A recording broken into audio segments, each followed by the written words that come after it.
Good morning, grade 2. I welcome you to a new English lesson. This week we're going to read lesson 25 from Seed to Plant, which is a narrative informational text.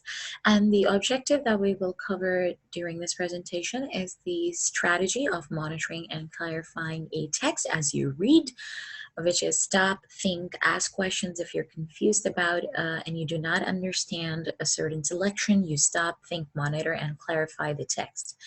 And the skill that you will learn is the use of text and graphic features within a text for better understanding of a selection. Now, before we go ahead, I want you to go through the vocabulary. Please pause this video, go through these vocabulary words.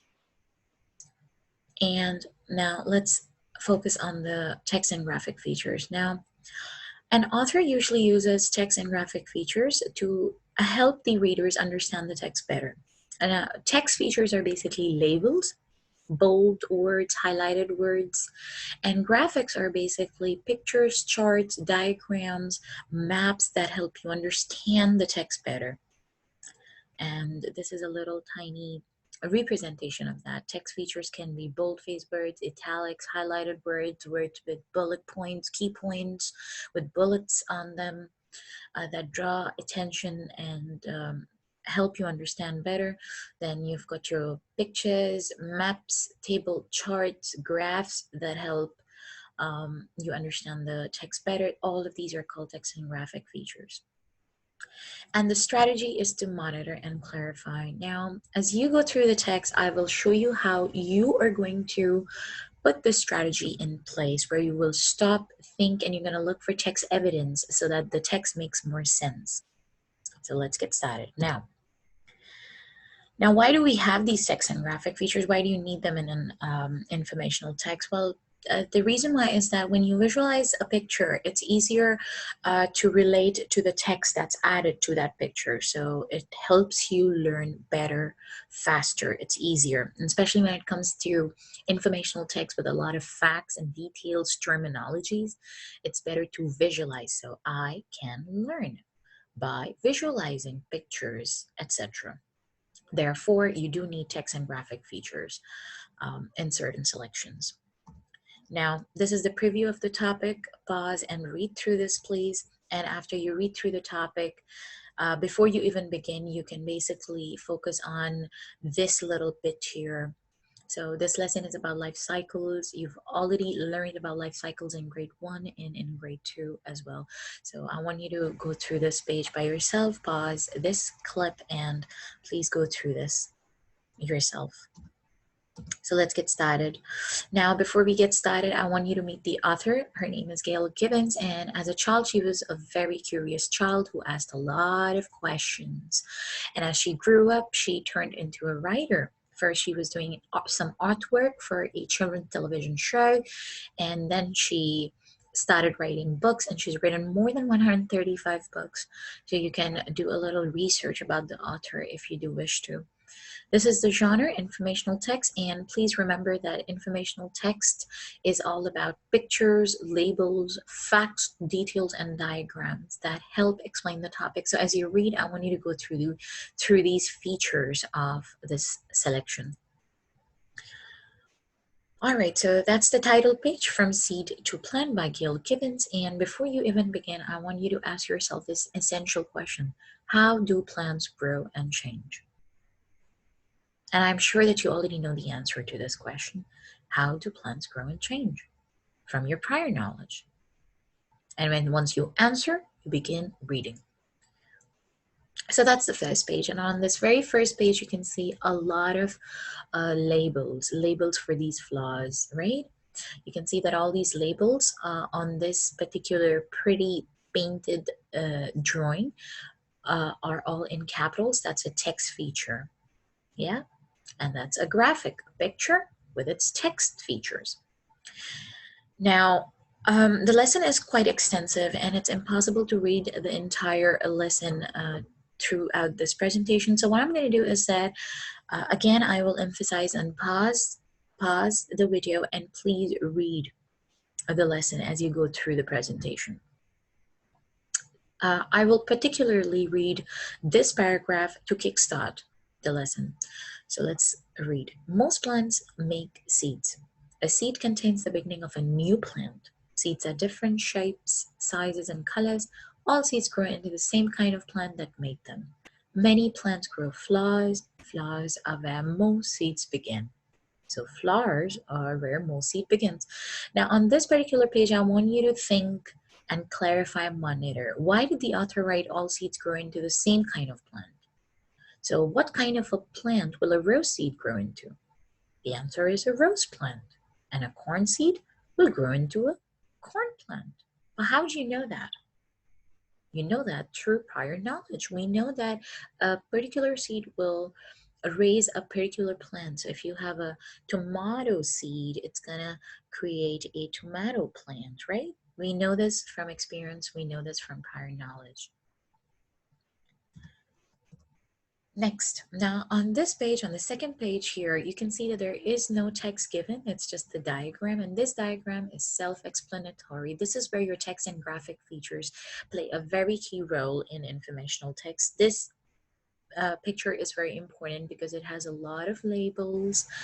The caption says a flower is made up of many parts. So the caption tells you that these are the parts of a flower, and you need to know these parts of the flower because they will help you understand the upcoming text. So let's start clockwise right here at 12 o'clock, and then we're going to go make our way back here. Okay, on 12 o'clock, this part is called the stigma. That's the sticky part on the pistil. So this is stigma. Right here, this is pollen, the yellow powder called pollen. And stamens make up this little tube right here, and the sticky part right here on top is where pollens are made. So pollens are basically found on the stamens. And then let's go down. That's the stem, sepal. Here are the ovules, egg cells. So at the bottom of the pistil, that means this is the pistil. Yeah, that's right. That's the pistil. So that's the pistil. Here are the ovules at the bottom, and that's where your tiny egg cells are. And then back again to stigma. So stigma, pollen, on stamen, ovules, and that's your pistil. Now, why do you need to know all this? You need to know all this because if you do not know these parts of the plants, when you go through the text, you won't understand what the text is saying. So the author have given you a graphic feature right here for better understanding of the text ahead. So again, remember that your text and graphic features is all about captions. It's a caption right there. Titles, headings, diagrams, illustrations are all text graphic features. Labels too. So next, now on this page, but even before I read the text, the first thing I'm going to do is I'm going to focus on the graphic feature, and I can see there are two flowers, and pollen is basically flying from one plant, from one flower to another. All right, so let's think. What do you think this page is all about? This is how you monitor and clarify, ask questions. The picture shows pollen flying from one flower to another. Now let's read. Before a seed can begin to grow, a grain of pollen from the stamen must land on the stigma at the top of the pistil of a flower like itself. This is called pollination. So this page is about pollination. I want you to pause and read through this text. So pollination is when pollen basically gets transferred from one flower to another flower of the same type. And then I'm going to quickly go through this. I want you to pause and read it yourself. Pollination happens in different ways. Wind blows, bees, hummingbirds pollinate too. Visit flies, sweet juices called nectar, pollen rubs on their bodies, carry the pollen from one flower. So all of this text is about pollination. Pollen transferring from one flower to another by all these agents. Now I have added this picture here to show you some pollinating agents. Now I'm sure that this rings a bell and brings back some science lessons from your memory where we read about agents that help cause pollination. Wind blows pollen. Insects, birds, animals carry pollen from one place to another. And then there are types of pollination. In self-pollination, pollen goes from the flower itself and pollinates the flower, the same flower. And then there's cross-pollination from one flower to another. That's what the picture showed you too. And then artificial pollination, where you do it yourself. You pick the pollen and you pollinate the other flower. So that's types of pollinations and agents of pollination. Next page. Now on this page again, please focus on the picture. There are no labels, no diagrams, but there's a cross section of a flower. And then you read. Again, quickly, please pause. I'll be quickly going through the text, but I want you to pause and read thoroughly. If a pollen grain from a flower lands on the pistil of the same kind of flower, it grows a long tube through the pistil into an ovule. This is the beginning of a seed. Now, if you have focused on the diagram that I showed you in the very beginning of the lesson, you would know what all these terms mean. So in order to understand this paragraph or any other paragraph in this selection, you should know that the graphic that they showed you, the parts of the flower that they showed you, will help you understand the text. So we know from our previous knowledge and through the graphic feature that was given in the beginning of the lesson that this is your pistil. So what they're saying is that if pollen lands from the stamen onto the stigma here of a flower, there will be a tube that is going to go through this, which will grow through this pistil and reach an ovule right here. So this line means you can visualize, right? The tube grows into an ovule, and that's how the seed begins to form right here at the bottom of your pistil. I've added this picture here for better understanding, and this is how it actually looks like. The flower gets pollinated right here. That's pollination here. And then a pollen tubes form. That's the tube that forms, reaches the ovule, and then a zygote cell or an egg starts to grow, and this will turn this egg is going to turn into a seed. Now what happens in the next paragraph? This right here is this paragraph. Let's read. The seeds grow inside the flower. So the seed is going to grow right here. Even as the flower begins to die. So as soon as a flower gets pollinated and the seed grows, the flower begins to die. As the seed becomes bigger, a fruit or pod grows around them. The fruit or pod protects the seed. So this was a flower. It got pollinated. The ovules formed the zygote or egg, and this egg became a seed. And then as this seed grows, the flower will die, and around the seed of a fruit is going to form. So this flower will turn into a fruit. And then this fruit is consumed, the seed is again planted, and a new plant grows, and the cycle goes on. Does this ring a bell?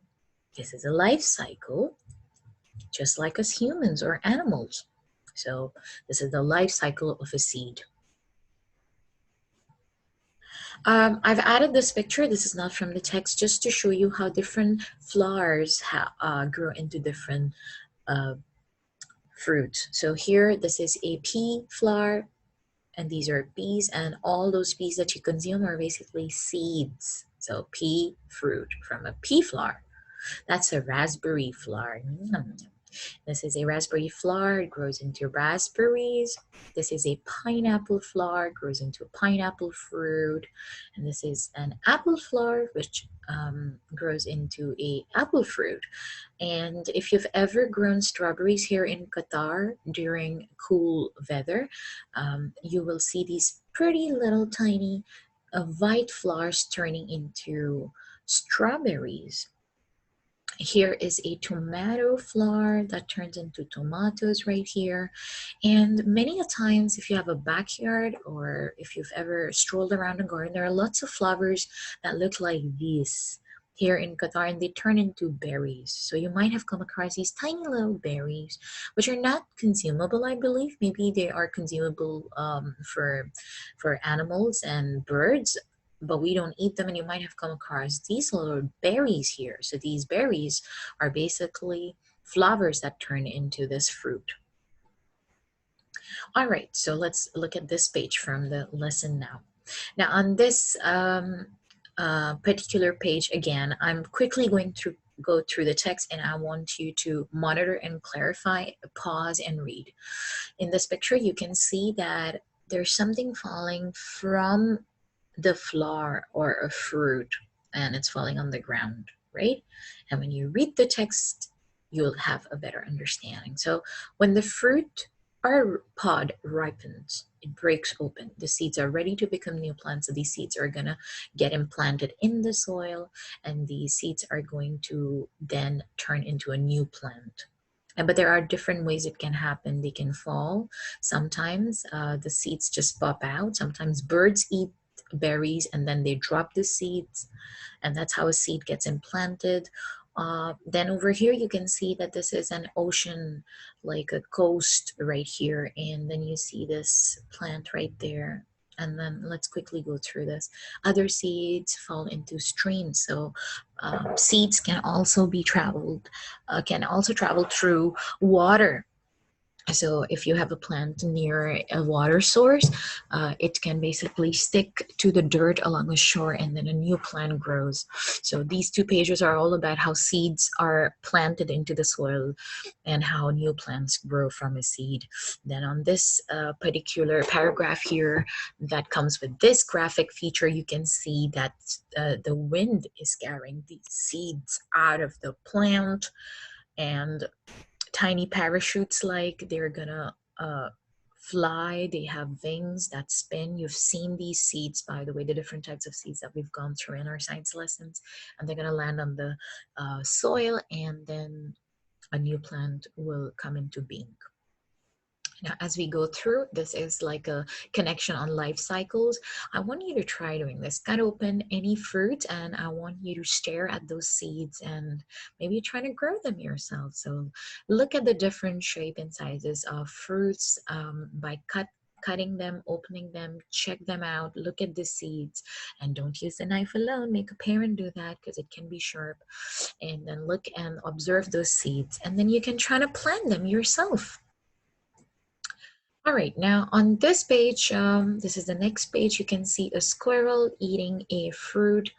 And over here you can see that a man is walking past, and there is a seed that is stuck onto its cloth. This is probably some spiky seed burrs that get stuck, and this is how they get scattered. So this paragraph and this page is particularly mentioning that animals help scatter seeds. So pause and read through this, please. And over here, you can see that there's a little kid who's planting seeds into the soil. And you can see that this child has labeled where it's putting a particular seed. So a flower bed or vegetable garden is beautiful. So there are some directions that can help you um, to learn how you can plant the seeds and take care of plants. So these two pages are about that. Now I have a question here, that what can happen if seeds were not scattered? What do you think will happen? There will be no plant. That's right. If the seed is not scattered, it will not grow into a plant. It's simply going to get wasted. And as you read through the text, I want you to read this yourself, pause the video and read, and answer this question. Why did the author write this paragraph? Why do you think the author wrote this paragraph? And whatever your answers are, leave a comment. All right. On these two pages, again, you can see that this is a diagram. This is an illustration with labels on it. So they want you to know that this is a bean. That's the food, that's the beginning of a plant, and that's the seed coat. And you might have done this in the KGs, where you had a little bean and you put it in this soaked cotton, and it grows and it sprouts, and then you plant it in the pot. So this is about that. The beginning of a plant is curled up inside each seed. Food is stored inside the seed, and on the outside there's a seed coat to protect the seed. And a seed will not sprout until certain things happen. So it needs to grow in certain circumstances. You need those events to take place. It should be in a soil. It needs rain, that needs water to get soft. And as the seed coat gets soft, that's when the seed starts to grow and germinate. And on this page, they talk about germination, where you can see that in germination, the first thing that happens is that and the coat is going to break, the seed will grow. This is called germination. A root grows down in the soil. The root takes in water and minerals from the soil for food. So when germination starts, or when a seed starts growing, the first thing that happens is that a root grows and it will take the required material, water and minerals from the soil. Then a shoot grows up and green leaves grow up from the plant. The plant grows bigger and bigger. The leaves make food for the plant from the water and minerals in the soil. The sunlight and air are all around the plant. These are the requirements of a plant. We already know the needs of a plant. Now, again, pause, and if you have any confusions, ask yourself these questions. What happens from the time a seed is put into the soil until the first shoot grows up? So what happens so you finally got a seed, it has grown, and now you plant it. So what's the first thing that will happen until the first shoot grows up? The answer is right here. Until the first shoot grows up, the root is going to help the seed grow by taking in water and minerals from the soil. And then the next question is, what happens after the first shoot grows up? So the shoot is already grown. Next, the answer lies right here in this paragraph. All right. Now, here, the final product is a plant that has already grown into its full size. Buds are going to grow and flowers are going to form. So near the end of the selection, the author has written, buds on the plants. The sentence is right here. Buds on the plants open into flowers where new seeds will grow. Why has the author written this right here at the end of this lesson as we're approaching the end of the lesson? Why now? What do you think the answer is?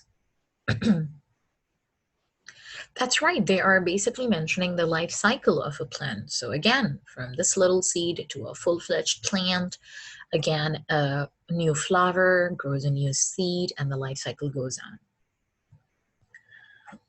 And here, again, those flowers turn into fruits, vegetables. You consume these fruits. Read through this, please. Pause and read through.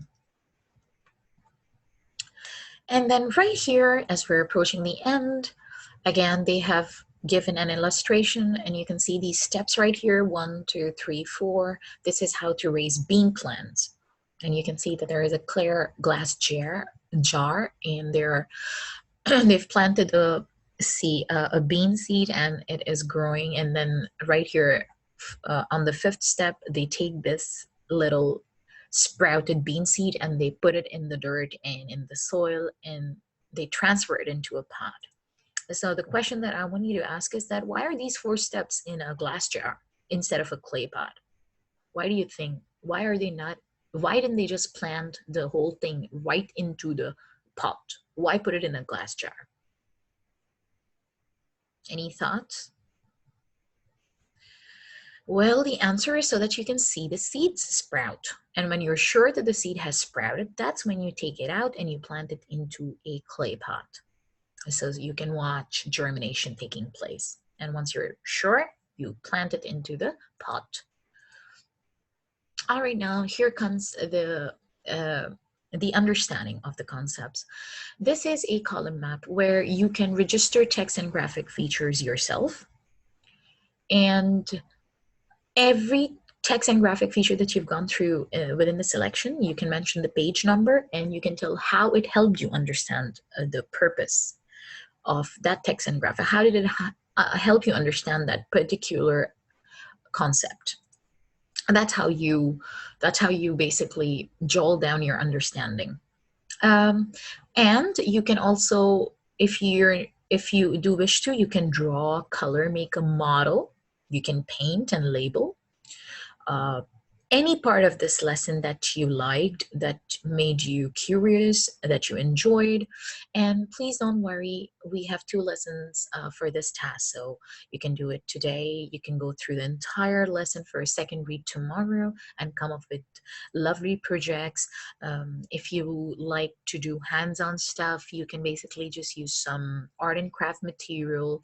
These are some examples. You can go, if you have a backyard, a garden, just go and collect a flower, label it down, send it to me, share your work. And you can look for different types of seeds, right? In your refrigerator, I'm sure there are lots of vegetables and fruits. Just go grab some seeds and label them. Look for different types of seeds. These are some marshmallows. Yeah, they've used some marshmallows to make this flour, and these marshmallows are, they present what part of the plant? Stamens. Yes, this is stamens, and that's your pistil right here, right? With the stigma right here. So you can put a different colored marshmallow to represent a stigma. Or you can simply just draw a 3D thing and show it to me. Or even better, plant your own seed and make a little tiny project, or do it with the beans. Anything you do wish to. All right, guys, that's it for this lesson. I hope you had fun, and I want you to share your comments down below. And best of luck, grade 2. Don't forget to share your work on the wall post.